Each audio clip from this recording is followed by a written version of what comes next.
నువ్వు మా నాయకుడి జోలికొస్తే బంధువులు చేస్తాం, ధర్నాలు చేస్తాం, సిటీ మొత్తం తగలబెట్టేస్తాం. రేయ్! నీ కోపం రావాల్సింది, ఆవేశం చూపించాల్సింది నా మీద కాదురా.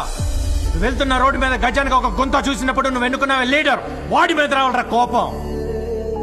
స్ట్రీట్ లైట్ వెలగనప్పుడు, వీధిలో చెత్త కొండలా పేరుకుపోయినప్పుడు, గవర్నమెంట్ హాస్పిటల్లో మనుషులు జంతువుల కన్నా హీనంగా ట్రీట్ చేస్తున్నప్పుడు, గవర్నమెంట్ ఆఫీస్ లో అడ్డుగడుగున లంచం అడిగినప్పుడు అప్పుడు రావాలరా కోపం. అలాంటి వాడికి ఎవరికి రాదే కోపం. అవినీతి చేసిన ఒక నాయకుని అరెస్ట్ చేస్తే మాత్రం బంధులు చేస్తాం, ధర్నాలు చేస్తాం, బస్సులు తగలెట్టేస్తాం అని ప్రతి ఒక్కటి రోడ్డుకి ఎక్కేస్తాడు. వాడు కాజేస్తుంది నీ అన్నాన్ని, నీ బతుకుని, నీ భవిష్యత్తురా. రేపు అనుకోకుండా నీకన్నా ప్రమాదం జరిగితే నీ కుటుంబానికి అందాల్సిన సాయాన్ని కూడా స్కామ్ చేసి ఆక్సిడెంట్స్ కూడా కొట్టేస్తారా.